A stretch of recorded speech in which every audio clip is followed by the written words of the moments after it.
This week, we're going to be talking about opinions. And what I'm doing is each and every week, I am kind of building upon each other as this podcast and YouTube are launched. And I have a business program that I wrote called Mind Ascent. And in that program is a neurodivergent business leaders course. Okay.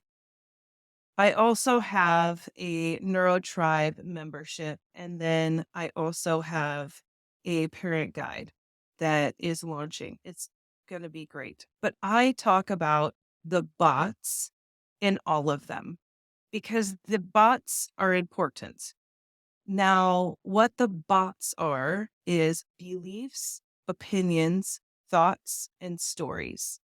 And again, last week we talked about beliefs. We're talking about opinions. Next week we'll talk about thoughts and then stories. And so you guys have a very clear idea of what the bots are. I'm not going to lie, I made it up.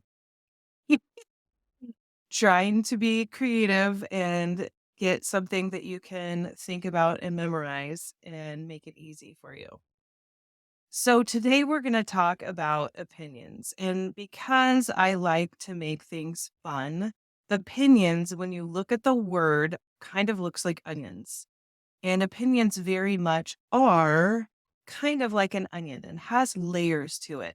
And you got to kind of peel the layers to get to the root of it or get to the bottom of it, right? So with opinions, they often will be spoken as a fact. People will say an opinion and their opinion sounds solid, like it just is. It's a fact. Okay. So, but if you really get to kind of pick at the different layers, in the center is a judgment of some kind. So, what an opinion sounds like is, well, she should have, well, he should have. Notice the word well and should have. Those are all major flags that there is an opinion going on. Another one that is really blatant is, well, he's supposed to, she's supposed to, right? So this is this opinion, this judgment that someone is supposed to do, not do, think, act in this way, right? Another one that you can see as an opinion is, I can't believe, or, oh my word, you guys, I will have sessions with clients, and these sessions will be talking about wanting to have more of a community, wanting to have friends, wanting to be able to approach people. And before it's even happened, there will be opinions thrown out about people in general. Well, I don't want friends to be fake. I don't want to have superficial people. I don't want to have the type of friends that they talk to you for maybe the first few times and then they just absolutely ghost you. And I say this because when you're approaching someone, do you really want to be approaching someone with an opinion, with a judgment before you've even spoken to them? Do you want to be approaching someone with the thought, I don't want this person to be fake, or I don't like talking to fake people? Because then your brain has a direction to go, right? Rather than being open to asking the person about themselves, getting to know them, it's very geared towards their fate. They're superficial. They're supposed to. They should do this, right?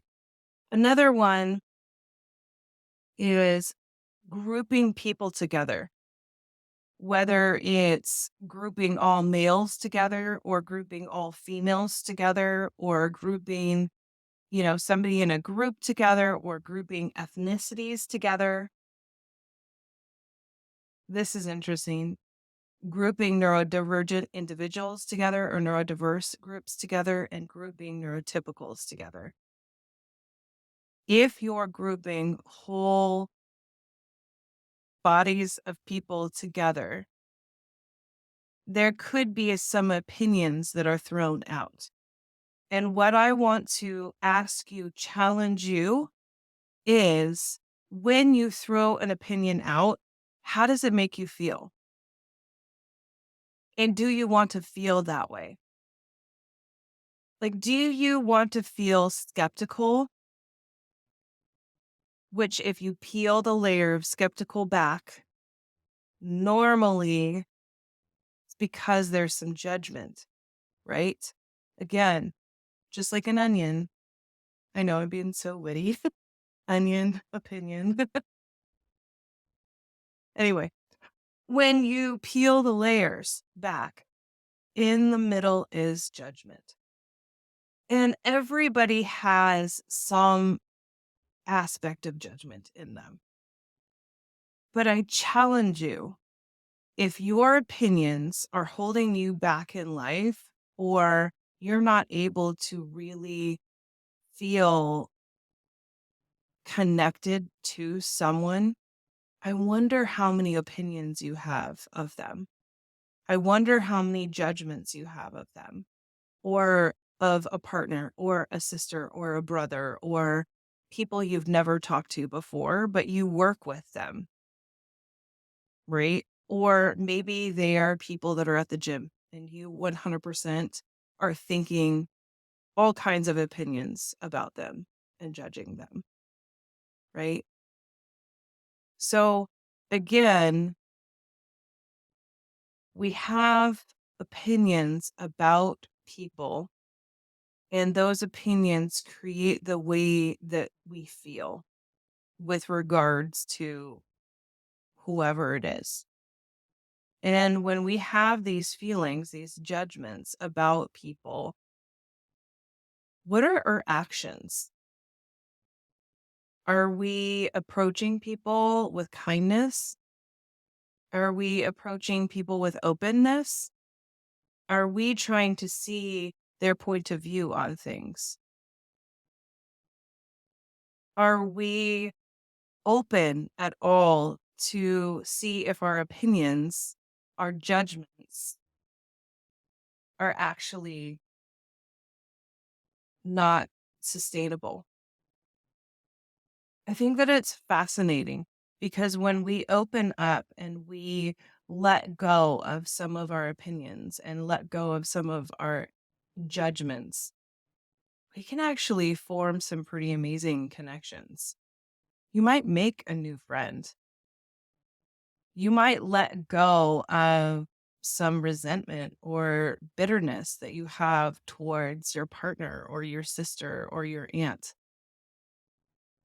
Because really, an opinion, it's not harming the other person necessarily. It's more harming you and the way you feel and the way you conduct yourself.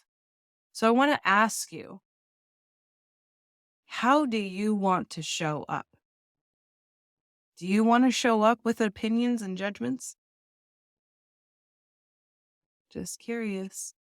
Not my place to say yes or no. It's yours.